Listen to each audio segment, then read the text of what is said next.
విశ్వం మొత్తం అంతా ఒక సముద్రంలా ఉంది. ఆ సముద్రం నుండి విష్ణు భగవానుడు బయటికి వచ్చాడు. తన నాభి నుండి బ్రహ్మదేవుడు బయటికి వచ్చాక ఈ విశ్వం మొత్తం చూశాడు. ఎక్కడ చూసినా తనకు జీవం కనపడలేదు. తనకున్న ఆర్డర్ ప్రకారం ఈ ప్రపంచంలోకి జీవం తీసుకురావాలి. దానికోసం తను తన మైండ్ నుంచి ఫిజికల్ కాంటాక్ట్ లేకుండా మానస పుత్రులు అనే నలుగురిని పుట్టించాడు. వారి పేర్లే సనాక, సనాతన, సనందన, సనత్ కుమార. ఈ కుమారులు పిల్లలు చూడడానికి 5 ఏళ్ల పిల్లల్లాగా కనిపిస్తారు. చెప్పాలి అంటే వీరి ఒంటిపైన దుస్తులు అనేటివి ఉండవు. నగ్నంగా కనిపిస్తారు. జస్ట్ ఒక శాక్తి థ్రెడ్ మాత్రమే ఉంటుంది. అది కూడా వాళ్ళ జ్ఞానానికి ప్రతీక. బ్రహ్మ యొక్క తేజస్ నుండి పుట్టారు కాబట్టి ఆ క్షణం నుండి వీరికి ఉపనిషత్తులు, వేదాలు, ఆల్రౌండ్ అన్నిటిపైన ఒక అవగాహన అనేది ఉంటుంది. వాళ్ళకి ఏజ్ అయిపోవడం, ముసలితనం రావడం అనేది ఉండదు. వాళ్ళు జన్మదహ ఎన్ని యుగాలు గడిచిపోయినా అలాగే కనిపిస్తారు. వాళ్ళది చిన్నపిల్లల మనస్తత్వం కదా, అలాగే ఉంటారు.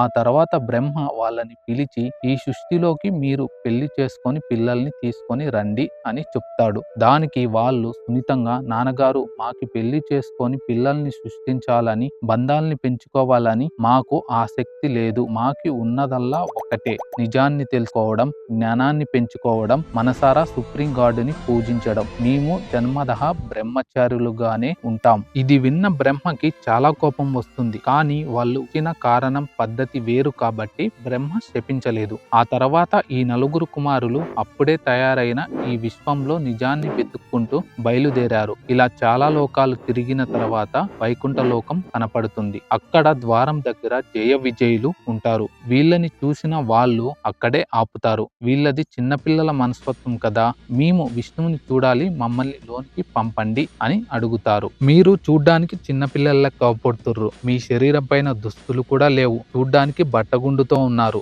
మీకు విష్ణువుని చూసే అర్హత ఉంది అనుకుంటున్నారా అని అవమానిస్తారు జయ విజయులు. దాంతో ఈ నలుగురు కుమారులకి చాలా కోపం వస్తుంది. దేన్ని చూసి ఇంతలా మురిసిపోతున్నారో మాకు తెలియదు. ఏ విష్ణువునైతే మమ్మల్ని చూడొద్దని ఆపుతున్నారో ఆ విష్ణువుకి దూరం అవుతారని శపిస్తారు. ఆ తర్వాత విష్ణువు వాళ్ళ ముందుకు వస్తాడు. చూసిన వెంటనే ఈ నలుగురు కుమారులు భక్తితో తనకు నమస్కారం చేస్తారు. దాంతో విష్ణువు వాళ్ళ ప్రేమకు కరిగిపోయి, మీ చిన్నపిల్లలు లాంటి మనస్తత్వం నా ప్రేమను కూడా కరిగించింది అని దీవిస్తాడు. ఫైనల్ గా వాళ్ళు అనుకున్నట్టుగా విష్ణువుని చూశామని అక్కడి నుండి వెళ్ళిపోతారు. వీళ్ళు పెట్టిన శాపానికి జయ విజయులు మొదటి జన్మలో హిరణ్యకశ్యపులు లాగా, రెండోసారి రావణ కుంభకర్ణుడు లాగా, మూడోసారి శిశుపాలు దంతవక్కరుడు లాగా జన్మిస్తారు. ఇంకా ఇక్కడ బ్రహ్మ తను ఫస్ట్ క్రియేట్ చేసిన నలుగురు మానస పుత్రులు తను చెప్పిన పని చేయమని చెప్పేసి వెళ్ళిపోయారు. దాంతో బ్రహ్మ మళ్ళీ 7 మానస పుత్రుల్ని తయారు చేశాడు. వాళ్ళు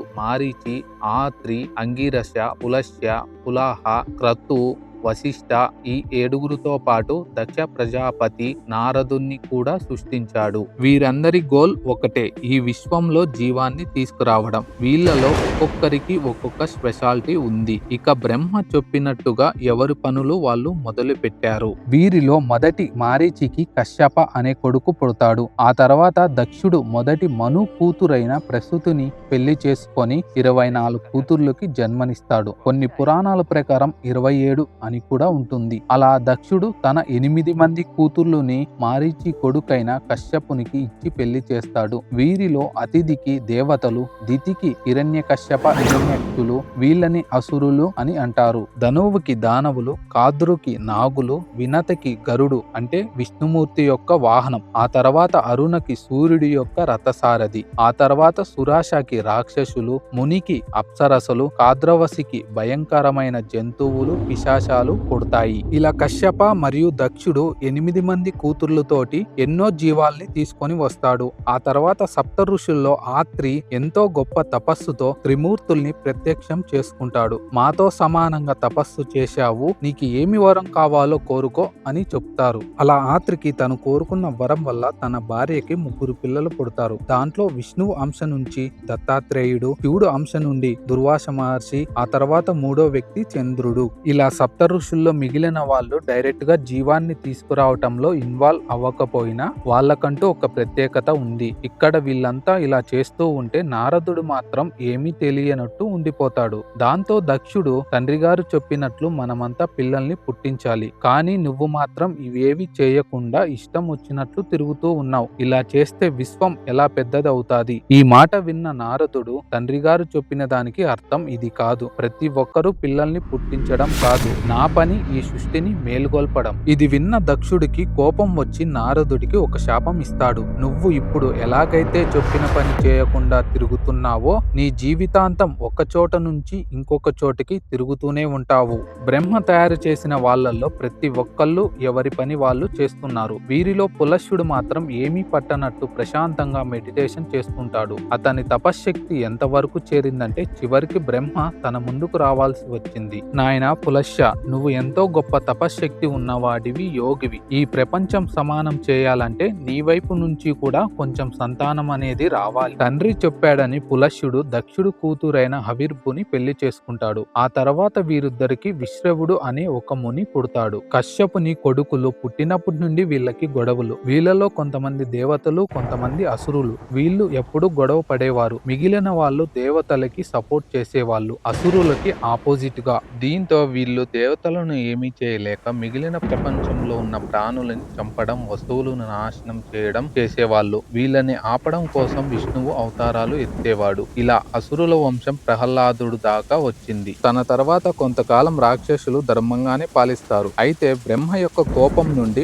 ప్రహేతి, హేతి అనే ఇద్దరు కొడుకులు పుడతారు. వీరిలో హేతి రాంగ్ సైడ్ కి వెళ్తాడు. అయితే హేతి భయ అనే పర్సన్ ని పెళ్లి చేసుకుంటాడు. వీరికి విద్యుత్ కేశ అనే కొడుకు పుడతాడు. ఆ తర్వాత విద్యుత్ కేశుడు సూర్యుడు కూతురైన సలగంటాని పెళ్లి చేసుకుంటాడు. వీరికి పుట్టిన వాడే సుకేశుడు. ఈ సుకేశుడు శివుడు ఇంకా పార్వతి అనుగ్రహంతో పుడతాడు. ఆ తర్వాత ఇతను దేవతి అనే గాంధర్వుని పెళ్లి చేసుకుంటాడు. వీరికి మలయావన్, సుమాలి, మాలి అనే ముగ్గురు కొడుకులు పుడతారు. ఇందులో సుమాలి రావణుడు చేసే ప్రతి పనిలో ముఖ్య పాత్ర పోషిస్తాడు. ఈ ముగ్గురు అన్నదమ్ములు చేసిన తపస్సుకి బ్రహ్మ వరాలు ఇస్తాడు. దాంతో ఈ ముగ్గురు దేవతలపైకి యుద్ధానికి వెళ్తారు. వీళ్ళు ఒకటి కాదు, రెండు కాదు, చాలా సార్లు యుద్ధానికి వెళ్తారు. వీళ్ళు కొడతారు, తన్నులు తింటారు, మళ్ళీ వస్తారు. ఇలా వాళ్ళకి టార్చర్ అంటే ఏంటో చూపిస్తారు దేవతలకు. అది తట్టుకోలేక వాళ్ళు శివుడి దగ్గరికి వెళ్లితే, నేను కూడా వాళ్ళకి వరాలు ఇచ్చాను కాబట్టి నేను వాళ్ళని ఏమి చేయలేను, మీరు విష్ణువు దగ్గరికి వెళ్ళండి అని చెప్తాడు. మళ్ళీ విష్ణువు దగ్గరికి వెళ్లితే విష్ణువు ఈసారి వాళ్ళు యుద్ధానికి వచ్చినప్పుడు నేను మిమ్మల్ని కాపాడుతాను అని చెప్తాడు. దాంతో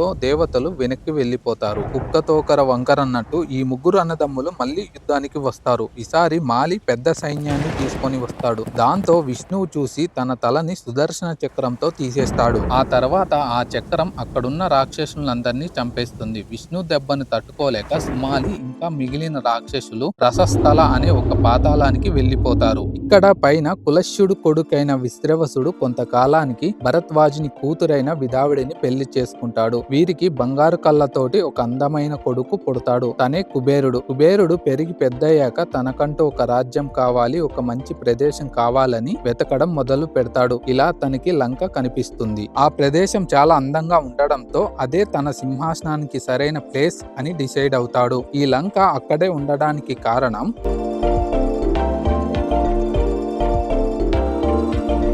లంక కథ నిజానికి రాక్షసులతో మొదలవదు. ఇది వాయుదేవుడు వాసుకి పెట్టుకున్న చిన్న గొడవ వల్ల ఈ లంక తయారవుతుంది. చాలా కాలం క్రితం వాసుకి పొగరుతో, గర్వంతో నేనే వాయుదేవుడు కంటే బలమైన వాడిని, నన్ను తను ఏమీ చేయలేడు. ఈ విషయం తెలుసుకున్న వాయుదేవుడు, నీకు అంత సీన్ లేదు, నా బలానికి పెద్ద పెద్ద చెట్లు, వృక్షాలు, పర్వతాలు లేచిపోతాయి, నువ్వెంత అని అంటాడు. ఎవరి బలం ఎంతో తెలుసుకోవాలని ఒక చిన్న టెస్ట్ పెట్టుకుంటారు. వాయువు వాసుకిని, నువ్వు దేన్నైనా చుట్టేసి పట్టుకో, నా బలంతోటి నువ్వు చుట్టేసిన దాని నుంచి నిన్ను విడిపిస్తా. దానికి వాసుకి ఓకే చెప్పేసిద్ది. వెంటనే వెళ్లి మేరు పర్వతానికి చుట్టుకుంటుంది. వాయువు తన బలాన్ని ఉపయోగించడం మొదలు పెడతాడు. ఇలా చాలాసేపు అవుతుంది. వాసుకి ఇంచు కూడా కదలకపోవడంతో తన వేగం ఇంకా పెంచుతాడు. ఆ వేగానికి భూమి మీద ఉన్న చెట్లు, సముద్రాలు, పర్వతాలు లేచిపోతాయి. ఇంకా తన బలానికి విశ్వం మొత్తం ఎఫెక్ట్ అవుతుంది. కానీ వాసుకి తను చుట్టుకున్న మేరు పర్వతం కొంచెం కూడా కదలదు. ఇక్కడ వీళ్ళు పెట్టుకున్న పోటీకి పైన దేవతలకు భయం వేసేది. వీళ్ళ వల్ల మొత్తం భూమి డిస్టర్బ్ అయిపోయింది. దాంతో భయపడి విష్ణువు దగ్గరికి వెళ్తారు. అప్పుడు విష్ణువు వీళ్ళ దగ్గరికి వచ్చి ఇక చాలు ఆపండి అని చెప్తాడు. విష్ణువు రాగానే వాసుకి ఆ పర్వతాన్ని వదిలేస్తుంది. దాంతో వాయువు వేగానికి వాసుకి పట్టుకున్న ఆ పర్వతం ముక్క ఉండిపోతుంది. దాంతో ఎక్కడ పెట్టాలో అర్థం కాని వాయువు భారతదేశం చివరన ఆ పర్వతాన్ని వదిలేస్తాడు. అలా త్రికూట పర్వతం అవుతుంది. ఆ పర్వతం పడిన ప్రదేశం బాగుండడంతో ఇంద్రుడు విశ్వకర్మని పిలిచి దేవతలు ఉండడానికి ఒక మంచి నగరం తయారు చేయమని చెప్తాడు. అలా ఒక అందమైన లంకా నగరం తయారవుతుంది. ఆ తర్వాత కుబేరుడు తనకంటూ ఒక పదవి తెచ్చుకోవాలని నీటిలో పూర్తిగా మునిగి బ్రహ్మ కోసం 1000 ఏళ్లు తపస్సు చేస్తాడు. ఫైనల్ గా బ్రహ్మ తన ముందుకు వచ్చి నీకేం వరం కావాలని అడుగుతాడు. కుబేరుడు ఉద్దేశం తెలుసుకొని బ్రహ్మ తనకి లోకపాలక అనే ఒక బిరుదుని ఇస్తాడు. అలా తను ధనానికి రక్షకుడు అవుతాడు. ఇంద్రుడు విశ్వకర్మ తయారు చేసిన పుష్పక విమానం లంకా నగరం కుబేరుడికి ఇస్తాడు. కుబేరుడు మళ్ళీ శివుడి కోసం తపస్సు చేసి యక్షకులకి రాజు అవుతాడు. అయితే కుబేరుడు గైడెన్స్ లో లంక చాలా గొప్పగా మారుతుంది. కుబేరుడు సామ్రాజ్యమైన లంకకి దేవతలు అప్సరసలు ప్రతి ఒక్కళ్ళు వచ్చి వెళ్లేవాళ్ళు. కింద నుండి దేవతల ఆనందాన్ని చూస్తున్న సుమాలికి కడుపు మండిపోయేది.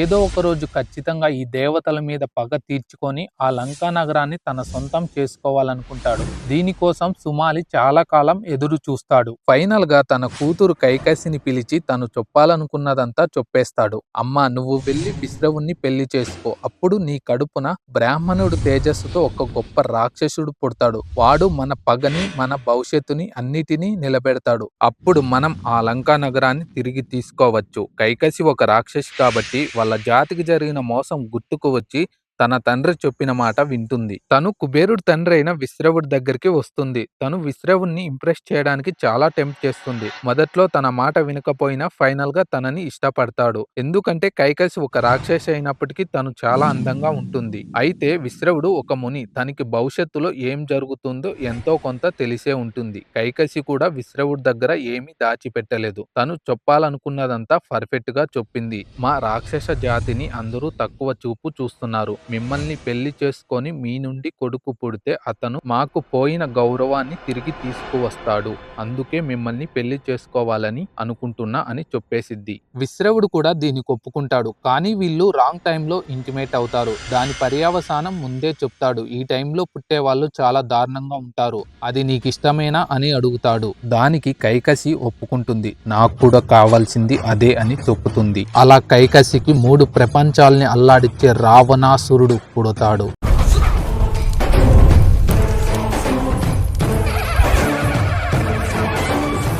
తనతో పాటు కుంభకర్ణుడు, విభీషణుడు, శూర్పణఖ మొత్తం 4 పిల్లలకు జన్మనిస్తుంది. విష్ణువు చేతిలో చనిపోయిన రాక్షసి జాతికి మళ్ళీ సుమాలి తిరిగి ప్రాణం పోస్తాడు. రావణాసుడు చిన్నప్పటి నుండి మిగతా వాళ్ళకంటే చాలా డిఫరెంట్ గా ఉండేవాడు. తను ఎప్పుడు నేర్చుకోవడం మీదే తన దృష్టి పెట్టేవాడు. ఒక అగ్ని కోసం నెయ్యి ఎంత తాపత్రయపడుతుందో రావణుడు జ్ఞానం కోసం అంత తాపత్రయపడేవాడు. తను యవనానికి వచ్చే లోపు వేదాస్ని, ఉపనిషత్ని, మ్యాజిక్ ని ఇలా ఆ తర్వాత తన తండ్రి నుండి ఆయుర్వేదాన్ని కూడా నేర్చుకుంటాడు. ఆకాశంలో గ్రహాలని బట్టి లైఫ్ ఎలా డిసైడ్ అవుతుందో నేర్చుకున్నాడు. ఇలా రావణాసుడు యవ్వనానికి వచ్చే లోపు 4 వేదాల్ని, 6 శాస్త్రాల్ని, ఆయుర్వేదాన్ని, అస్త్ర శస్త్రాన్ని అన్నిటి గురించి నేర్చుకున్నాడు. రావణాసుని ఆకలి చూసి విశ్రవుడికి భయం వేసేది. దాంతో నాయన, మన ఇంద్రియాలు మీద మనకి నిగ్రహం లేకపోతే మనం నేర్చుకున్న విద్య మనకే శాపం అవుతుంది. దీనికి రావణాసుడు చాలా షార్ప్ గా సమాధానం చెప్తాడు. నానా పవర్ అనేదే ఇచ్చిండేది వాడుకోవడానికి.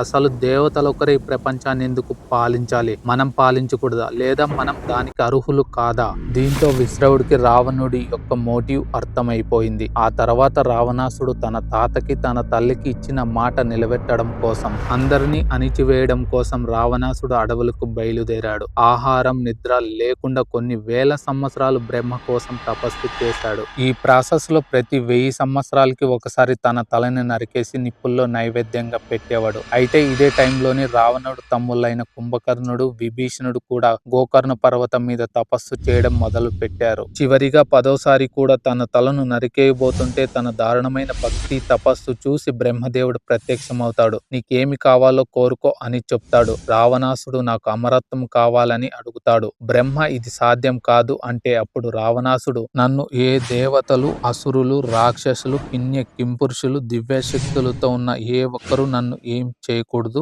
నన్ను చంపకూడదు అని వరం అడుగుతాడు. సరే అని చెప్పేసి తనకు వరం ఇచ్చి వెళ్ళిపోతాడు. అయితే రావణాసురుడితో పాటు తన సోదరులు కూడా తపస్సు చేస్తూ ఉంటారు. కాబట్టి వాళ్ళకు కూడా బ్రహ్మ వరాలిస్తాడు. దాంట్లో ఫస్ట్ కుంభకర్ణుడికి శాశ్వత నిద్రని ఇస్తాడు. దానికి కారణం కుంభకర్ణుడు ఫస్ట్ ఇంద్రసింహాసనం కోసం అడగాలి అనుకుంటాడు. కానీ తనని కావాలని దేవతలు మాయ చేసి ఇంద్రసింహాసనం బదులు నిద్రసింహాసనం అడిగేలా చేస్తారు. ఆ తర్వాత రావణాసుడు వెంటనే మధ్యలో కలగ చేసుకొని తను అడిగితే అడిగాడు, నువ్వు ఎలా ఇవ్వగలవు ఇలాంటి వరాన్ని అని అడుగుతాడు. బ్రహ్మ దానికి సొల్యూషన్ గా సంవత్సరంలో 6 నెలలు నిద్రపోతాడు, ఒక్కరోజు నిద్ర లేస్తాడు. ఆ లేచినప్పుడు తనకు విపరీతమైన ఆకలి ఉంటుంది అని చెప్పేసి ఆ వరాన్ని తగ్గిస్తాడు. తర్వాత విభీషణుడు నాకు ఎలాంటి పవర్స్ వద్దని, నేను ఎల్లప్పుడూ ధర్మ మార్గాన్ని నడిచేలా దీవించమని అడుగుతాడు. తన నిస్వార్థమైన మనసు తెలుసుకున్న బ్రహ్మ ఒక కల్పం వరకు జీవించే ఉంటావని దీవించి వెళ్ళిపోతాడు. ఆ తర్వాత ఈ ముగ్గురు అన్నదమ్ములు ఇంటికి చేరిన తర్వాత రావణాసుడు తన తల్లికి తన తాతగారికి తను పొందిన వరాల గురించి చెప్పి సంతోషపడతాడు. ఈ మాటలు విన్నాక ఎంతో సంతోషంతో తన తాత సుమాలి, ఒకప్పుడు ఈ లంక అనేది మనకు సంబంధించిండేది, రాక్షసులు ఇక్కడ ఆనందంగా ఉండేవాళ్ళు, వజ్రాలతో నిండిన ఈ లంకను మన రాక్షసులు పాలించేవాళ్ళు, అది మన ఇల్లు, అప్పుడు వాళ్ళు లాక్కున్నారు మన నుంచి, ఇప్పుడు నీవు బలవంతుడివి రావణ, నీ ముందు ఎవడూ నిలబడలేడు, నీకొక బ్రాహ్మణుడికి ఉండాల్సిన జ్ఞానము ఉంది, ఒక రాక్షసుడికి ఉండాల్సిన బలము ఉంది, నీ తండ్రి నీకు జ్ఞానాన్ని ఇచ్చాడు, ఇప్పుడు మా తరపు నుంచి ఒక ఆశయాన్ని ఇస్తున్నా, నువ్వు పుట్టింది దీనికోసమే రావణ, ఇది నీది, ఈ లంక నీకు సొంతం. ఇది విన్న రావణాసుడు, మన నుంచి ఏదైతే తీసుకున్నారో దాన్ని మనం తిరిగి తీసుకుందాం తాత, దాన్ని భయంతోనైనా లాక్కుందాం, రక్తంతోనైనా తిరిగి తీసుకుందాం. అక్కడ లంకా నగరం అందాలు చూసుకొని ప్రతి ఒక్కళ్ళు ఆనందంగా ఉన్నారు. కానీ వాళ్ళకి రాబోయే ప్రమాదం వాళ్ళకి ఏమాత్రం ఆలోచన కూడా లేదు. ఎంత భయంకరంగా ఉంటుందో వాళ్ళకు తెలియదు. ఇక్కడ లోపల లంకలో సింహాసనం మీద కుబేరుడు కూర్చొని తన సేవకులతోటి మద్యం, పండ్లు, గొప్ప గొప్ప ఆహారం తింటూ ఉన్నాడు. ఇక్కడ బయట రావణాసుడు పంపించిన ప్రస్తుత అనే ఒక బంటు సందేశం తీసుకువచ్చాడు. తను లోనుకు వచ్చి కుబేరుడు ముందు నిలబడ్డాడు. రాజా కుబేర, నా గురువు రాక్షసులకు రాజైన రావణాసుడు ఈ లంకా నగరాన్ని వదిలేసి నిన్ను పారిపోమ్మని చెప్పాడు. ఇది తరతరాలుగా మాకు సంబంధించిండేది. దానికి కుబేరుడు, ఈ లంకా నగరం మాది, నీ రాజైన రావణాసుడికి దీన్ని తీసుకోవాలని ఆలోచన కలగవచ్చు, కానీ ఇది మాకు దేవతలిచ్చిన హక్కు, ఇక్కడ నుంచి మేము వెళ్లేదే లేదు. అప్పుడు ప్రహస్తుడు, కుబేరా ఇదేం విన్నపం కాదు, నా రాజైన రావణాసుడు ఇప్పుడు ఓటమి లేనివాడు, బ్రహ్మ ఇచ్చిన వరాలతోటి ఏ యక్షులు, దేవతలు, కింపురుషులు ఎవ్వరూ నా రావణుడి ముందు నిలబడలేరు. నీ తండ్రి, మన తండ్రి ఋషి విశ్రవుడు నిన్ను ఇక్కడి నుంచి వెళ్ళమని చెప్పాడు. ఇది నా మాట కాదు, నీ తండ్రి మాటగా చెప్పమన్నాడు. ఏంటి, మా నాన్నగారు చెప్పారా? అయితే ఆయన మాట నాకు వేదంతో సమానం.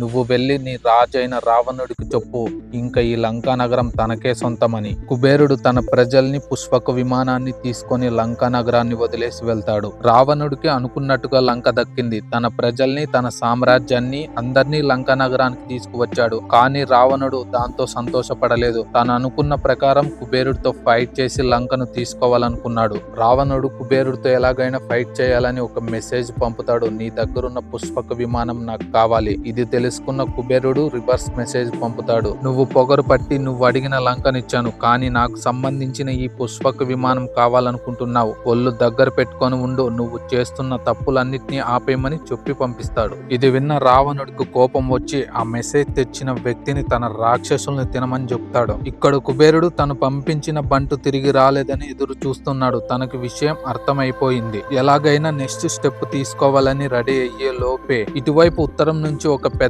రాక్షస సైన్యం తన ఉన్న ప్రదేశం వైపు వస్తోంది. ఒక్కసారిగా రావణాసుడు ఆకాశం నుండి కిందకు దూకాడు. ఒకేసారి తన 20 కళ్ళతోటి కుబేరుడి వైపు అలాగే చూస్తూ ఉన్నాడు. తనకు పుష్పక విమానం బాగా నచ్చడంతో యుద్ధం మధ్య ఒక భయంకరమైన యుద్ధం మొదలైంది. రావణాసుడు కుబేరుణ్ణి రక్తం వచ్చేలా కొట్టాడు. తెల్లటి మంచు ఎర్రగా మారిపోయింది. యక్షులంతా కింద పడ్డారు. తనకెంతో ఇష్టమైన పుష్పక విమానం రావణాసుడు తీసుకొని వెళ్తూ ఉంటే కింద పడ్డ కుబేరుడు పైకి చూస్తూ, ఓ రావణ, ఏ పుష్పక విమానం అయితే దొంగగా తీసుకొని వెళ్తున్నావో అదే పుష్పక విమానం నిన్ను చంపిన వ్యక్తిని తిరిగి తీసుకొని వస్తుంది. రావణాసురుడు లంకకు తిరిగి వస్తానే తన రూల్ స్టార్ట్ చేశాడు. రావణుడు తన ప్రజలకి క్రూరమైన రాజు కాదు, ఒక గొప్ప దేవుడు. తన లంకని మొత్తం రీబుల్ చేశాడు. రావణుడు గైడెన్స్ లో రాక్షసులు ఎంతో గొప్పగా వైభవంగా బ్రతుకుతున్నారు. ఇది చూసిన దేవతలు కూడా ఇంద్రుడు కంటే గొప్ప రాజు రావణుడే అనేలా పాలిస్తున్నాడు లంకను. ఆ తర్వాత కొన్ని సంవత్సరాల సంవత్సరాలకి లంకా నగరం చాలా గొప్పగా మారింది. ఇప్పుడు తన కన్ను ఇంద్రుడి సింహాసనమైన అమరావతి మీద పడింది. రావణుడు ఇంద్రుడిపై యుద్ధం చేయడానికి కారణం తన తాత సుమాలి. కొన్ని తరాలుగా రాక్షసులు బాధలు పడ్డారంటే కారణం ఇంద్రుడు. వాడు ఖచ్చితంగా శిక్ష అనుభవించాలి అని చెప్పాడు రావణుడికి. 6 నెలలు గడిచిపోయిన తర్వాత తన సోదరుడైన కుంభకర్ణుడు నిద్ర లేస్తాడు. వెంటనే యుద్ధానికి పుష్పక విమానంలో తన సైన్యాన్ని కుంభకర్ణుడిని తీసుకొని స్వర్గం మీదకు యుద్ధానికి వెళ్తాడు. రావణుడు వస్తున్నాడని తెలుసుకొని అమరావతిలో యుద్ధ శంఖం మోగుతుంది. ప్రతి ఒక్కళ్ళు యుద్ధానికి సిద్ధమవుతారు. ఇక్కడ ఇంద్రుడు తన ఐరావతాన్ని తీసుకొని బయలుదేరతాడు. ఇటువైపు కుంభకర్ణుడు నడుచుకుంటూ వస్తుంటే అడుగుల శబ్దానికి స్వర్గం అదిరిపోతోంది. ఇటు ఇంద్రుడు పక్కన వాయుదేవుడు, అగ్నిదేవుడు, వాసులు, ఆదిత్యులు ఉన్నారు. వెంటనే ఇంద్రుడు, మీరు భయపడకండి, వాళ్ళని మనం కలుద్దాం. వాళ్ళు క్రూరమైన రాక్షసులు, మనం దేవతలం. మన దగ్గర గొప్ప గొప్ప ఆయుధాలు ఉన్నాయి. వాళ్ళు మన ముందు నిలబడలేరు. మనదే యుద్ధంలో విజయం అని చెప్పి తన సైన్యాన్ని సిద్ధం చేస్తాడు. ఒక్కసారిగా స్వర్గం యొక్క బంగారపు స్తంభాల్ని బద్దలు కొట్టుకొని రావణుడి సైన్యం లోనికి అడుగు పెడుతుంది.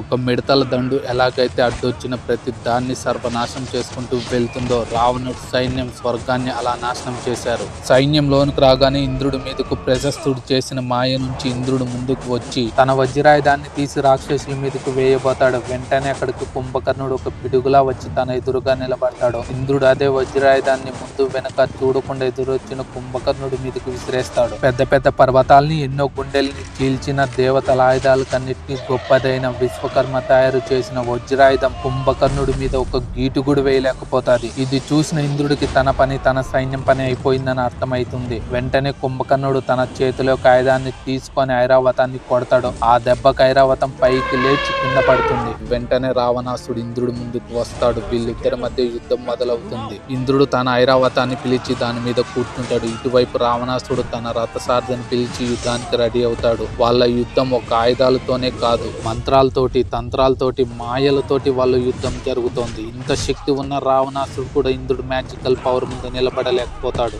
ఇక్కడ కుంభకర్ణుడు దెబ్బకి దేవతలంతా పారిపోయి ఇంద్రుడి భవనంలో దాక్కుంటారు. ఆ తర్వాత కొద్దిసేపటికి రావణాసుడి ముందు ఇంద్రుడి మాయ కూడా తట్టుకోలేకపోతుంది. దాంతో ఇంద్రుడు కాన్ఫిడెంట్ దెబ్బతింటాది. ఇక్కడ దేవతలంతా ఇంత శక్తివంతమైన రావణాసురుడి ముందు మనం నిలబడి గెలవలేం, వెనక్కి వెళ్ళడం బెటర్ అన్నట్టు ఇంద్రుడి వైపు చూస్తున్నారు. వెనక్కి వెళ్దామని చెప్పేసరికి పారిపోతారు. ఇంద్రుడి యొక్క పవర్ కాస్మిక్ ఎనర్జీతో మింగిలే ఉంటుంది. తను ఒక్కసారి పారిపోయాడంటే పట్టుకోవడం ఎవ్వరి వల్ల కాదు. ఎందుకంటే తన శక్తి ఈ విశ్వంలో కలిసిపోతాది కాబట్టి తను ఎక్కడున్నాడో కనుక్కోవడం ఇంపాసిబుల్. రావణాసురుడు నుంచి, తన సైన్యం నుంచి పారిపోయామని ఇక్కడ దేవతలంతా ఆనందంగా ఉంటారు. ఇంద్రుడు ముఖం మీద నవ్వొచ్చిద్ది. కానీ వాళ్ళకి తెలియంది ఏంటంటే వాళ్ళ వెనక రావణుడి కొడుకైన మేఘనాథుడు వస్తున్నాడని వాళ్ళకి తెలియదు. ఇంద్రుడు ఎంత మాయగాడో తనకు 10 రెట్లు ఉంటుంది మేఘనాథుడు శక్తి. ఇంత గొప్ప ఇంద్రుడు కూడా తన శక్తిని ఈ విశ్వంలో కలిపేసి దాక్కుంటే ఎక్కడ దాక్కున్న ఇంద్రుడిని కూడా మేఘనాథుడు ఈడ్చుకుంటూ వస్తాడు. అలా దాక్కున్న ఇంద్రుడిని పట్టుకురావాలంటే గొప్ప గొప్ప వాళ్ళకే సాధ్యం కాదు. అలాంటిది మేఘనాథుడు కొద్దిసేపట్లోనే ఇంద్రుడిని ఈడ్చుకుంటూ వస్తాడు. ఇంద్రుడినే కాదు, పారిపోయిన ప్రతి దేవతని తీసుకొస్తాడు. దాంతో మేఘనాథుడికి అబ్బుటి నుంచి ఇంద్రజిత్ అనే బిరుదు వచ్చింది. ఓడిచ్చిన ఇంద్రుడిని లంక దాకా ఈడ్చుకుంటూ వచ్చాడు. తన కొడుకు మేఘనాథుని చూసి రావణాసుడు ఆనందంతో పొంగిపోయాడు. చివరిగా దేవలోకాన్ని కూడా ఆక్రమించాడు. ఇలా 3 లోకాలు రావణాసుడు కాళ్ళ కిందకు వచ్చాయి. రావణాసురుడు ఇంద్రుడిని, దేవతల్ని బంధించాడు. దానివల్ల లోకం స్థితిగతులు మారతాయి. దాంతో బ్రహ్మ రావణాసుడి ముందుకు వచ్చి, రావణ, నువ్వేం చేస్తున్నావో నీకైనా తెలుసా? సరే, ఇంద్రుడిని ఈ క్షణమే వదిలిపెట్టు వెంటనే. దీనికి రావణుడు, వదలాల? దేనికి? ఎందుకు? వాడు ఇప్పుడు నా కొత్త రాజ్యంలో అతిథి. నా కొడుకు ఎంతో ఇష్టమైన అతిథి. వాణ్ణి మేము బంధించలేదు. ఒక్క మాటలో చెప్పాలంటే మేము దాన్ని ఎస్కార్ట్ చేస్తున్నాం. బ్రహ్మ వెంటనే, నీకు తెలుసు రావణ, నువ్వేం చేస్తున్నావో. సృష్టి ఎప్పుడు ఇలా నడవదు. నువ్వు దేవతలను అవమానిస్తున్నావు. దీనికి శిక్ష నీకు పడదు అనుకోకు. రావణుడు బ్రహ్మ చెప్పిన మాటకి ఎటు కదలడు. ఒక్క నవ్వు నవ్వి ఇంద్రుడు ఇప్పుడు ఓడిపోయాడు. ఇంకా చెప్పడానికి ఇంకేం మిగిలింది? విశ్వంలో కొత్త రూల్ ఇప్పుడు మొదలైంది. వాటికి రాజు నా కొడుకే.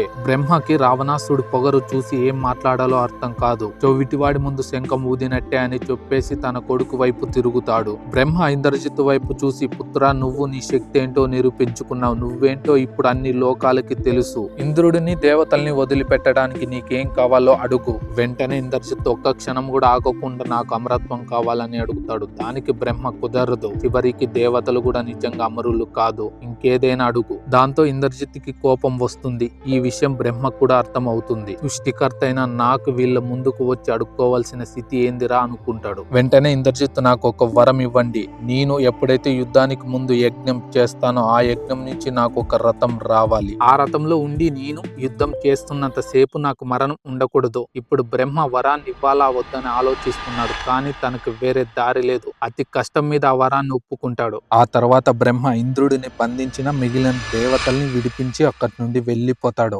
దేవతలు చివరిగా స్వర్గానికి తిరిగి వచ్చారు. అక్కడ ఒకరి ముఖం ఒకరు చూసుకొని సిగ్గుతో తల దించుకున్నారు. కానీ వాళ్ళ గుండెల్లో భయం ఇంకా అలాగే ఉంది. వాళ్ళంతా ఇక మన పని అయిపోయింది, మనం ఇంకా జీవితాంతం వాళ్ళ కిందే బ్రతకాల్సిందే, వాళ్ళు మనకి మాస్టర్స్ అని వాళ్ళు నిరూపించుకున్నారు. కానీ బ్రహ్మ వాళ్ళకి ఆ రాక్షసుల్ని ఓడించడానికి ఒక అవకాశం ఉందని చెప్పారు. వెంటనే వాళ్ళంతా విష్ణువు దగ్గరికి వెళ్లారు. వాళ్ళు పడ్డ కష్టాలు బాధలు అన్ని చెప్పారు. దానికి విష్ణువు నవ్వుతూ, సరే దిగులు చెందకండి. ఆ రావణాసుడు గర్వంతో అందరి నుంచి మరణం లేకుండా కోరుకున్నాడు. కానీ మానవుల్ని వదిలిపెట్టాడు. వాడికి మానవులంటే చిన్న చూపు. నేను అదే మానవ లోకంలో పుట్టి ఒక మానవుడిగా పెరిగి ఆ రావణాసుని వధిస్తా. ఈ మాట విన్న దేవతలకి వాళ్ళ శక్తి తిరిగి వచ్చినట్టు అయింది. అక్కడ రావణాసుడు ఇంకా ఇన్ని లోకాలను గెలిచినా గానీ తన సైన్యాన్ని ఇంకా పెంచుకుంటూనే ఉన్నాడు. లంకని ఒక మాయా నగరంగా మార్చాడు. తన సైనికులకి మంత్రాలు తంత్రాలు, యుద్ధంలో ఎన్ని మాయలు చేయాలో అన్నిటినీ నేర్పించాడు. ఇంకా ఇక్కడ దక్షిణపు సుమేరు పర్వతం దగ్గర అంజన కేసరి వాళ్ళ సంతానం కోసం శివుడి కోసం తపస్సు చేయడం మొదలు పెట్టారు.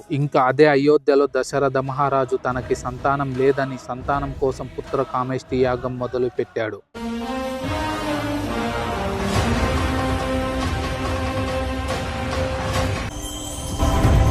రామచంద్రమూర్తి ఒకసారి చంపేస్తానని ప్రతిజ్ఞ చేసినటువంటి వాణ్ణి రక్షించడం అన్నది మాత్రం ఎవరికీ సాధ్యం కాదు. అది బ్రహ్మ స్వయంభూ చతురాననోవా. బ్రహ్మ కావచ్చు, స్వయంభువుడు 4 తలకాయలున్నవాడు కావచ్చు, రుద్రుడు త్రినేత్రుడు త్రయంబకుడు కావచ్చు, ఇంద్రుడు మహేంద్రుడు సౌపాలకుడు కావచ్చు. కానీ రాముడు చంపుతానన్న వాణ్ణి బతికించడం మాత్రం ఎవ్వరికీ సాధ్యం కాదు. మీరు ఇంతవరకు చూసారంటే ఈ వీడియోని, నేను పెట్టిన ఎఫెక్ట్ మీకు నచ్చే ఉంటుంది. కానీ మీ నుంచి ఒక చిన్న గిఫ్ట్ ఆశిస్తున్నా. అది ఈ ఛానల్ ని సబ్స్క్రైబ్ చేసుకోవడం. అదే నాకు ఒక పెద్ద గిఫ్ట్. వీలైతే పార్ట్ 2 వీడియోలో మళ్ళీ తిరిగి కలుద్దాం. సైనింగ్ ఆఫ్, మీ శ్రీనివాస్. బాయ్. జై హింద్.